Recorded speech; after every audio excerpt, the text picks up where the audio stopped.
Professions as you know it today will become meaningless. So many of you will be out of your vocation unless you do something that a damn machine cannot do. You must be equipped with something beyond your intellect. Only then you will be relevant, then artificial intelligence won't disturb you.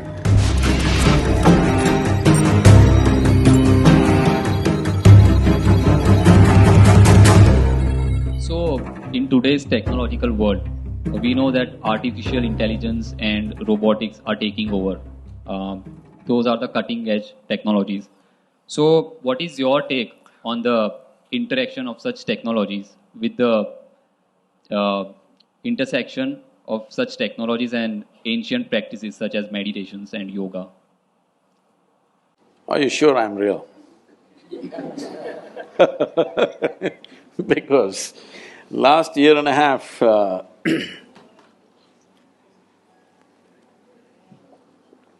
they've been inviting me to speak in all sorts of artificial intelligence conferences in the world.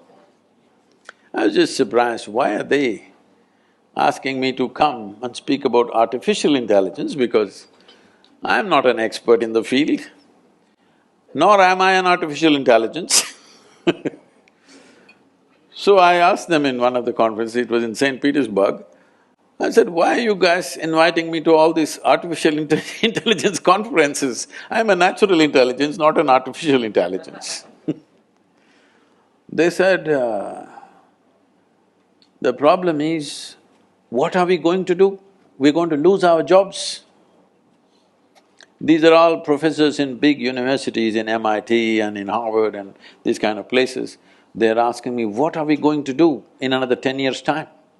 Because everything that we know, everything that was sacred till now, suddenly is going to be there on a little gadget.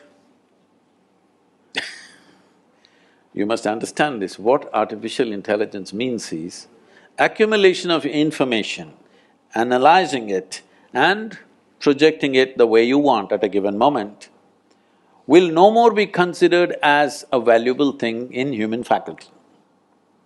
Because a simple gadget will do it much better than any human being. Already that Google lady is looking smarter than any of you, isn't it? She looks smarter than me, it's okay, I'm not educated, but you guys she's looking smarter than any of us or no? Anything you ask, without batting an eyelid, she tells us.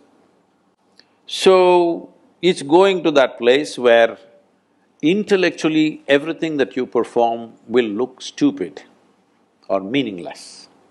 This happened to me when I was about 13 years of age, I think, 13 or 14, 13 I think. For the first time I saw a flatbed calculator, this Panasonic calculator, you know. At that time it was 110 rupees, very expensive. You drink a coffee for more than that today. But 110 rupees, Panasonic, Sony was 125, so we buy the cheaper one, 110 rupees Panasonic. And they show me this, I never bought them. Somebody brought one and they showed me, took, results. Then first thought that came to me is, why the hell am I wasting my life in the mathematics classes? I said, all I need is this, I don't have to go to the math class. Whatever question you ask, took. A 100-rupee thing can tell you why this torture for 10 years, going through this arithmetics and mathematics and all kinds of things. It can even do sin theta, cos theta, whatever nonsense you want. Then only I thought, we must make a big machine which does all this rubbish so that I don't have to go to school. At last, the dream is coming true. In the next 10-15 years, the education as you know it, professions as you know it today will become meaningless, because right now they've created these machines. So once this happens, many things that we are spending years on learning will be meaningless. They're designing something that if a customer comes and says, what kind of house I want, what is my aesthetics, what is my culture, what I like, how it should be, and what's my budget. A machine designs a complete house, 10 different alternatives that you want, including paintings, hangings in the wall, the furniture, the works. Now they're saying in another 5 to 7 years, they're saying it can even print the house and build it. So just imagine the design, guys. So many of you will be out of your occasion unless you do something that a damn machine cannot do. All of you should gear yourself for this now. You must be able to do something beyond your intellect. Human being has many layers of intelligence. Intellect is only a small part of it. Right now, our education system is completely dedicated to intellectual development of the human being, and we think that's the grandest way to live. No, it is not. We can explore that if we have the time. But in the yogic way of looking at things, we look at human intelligence as 16 parts. If you explore other dimensions of intelligence, only then you will be relevant when everything intellectual. Intellectual means your intellect cannot function without accumulated data. Yes or no? Hello? Yes.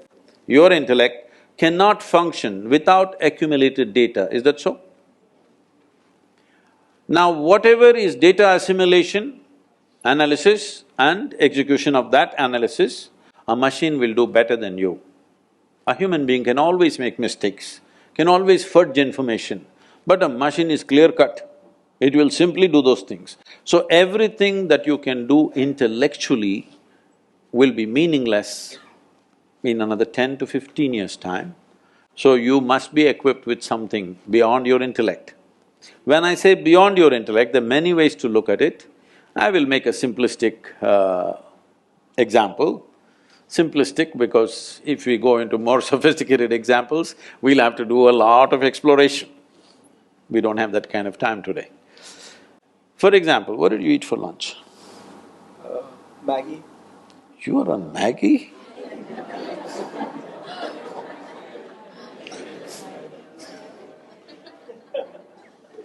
Can't you… somebody take care of his nourishment?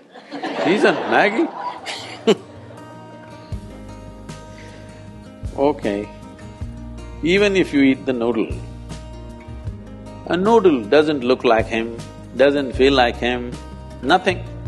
But this noodle he eats, within 3-4 hours' time, this Maggi noodle has become a human being, isn't it? Yeah, part of it. It's become part of the system. So you are manufacturing such a complex machine with Maggi noodles.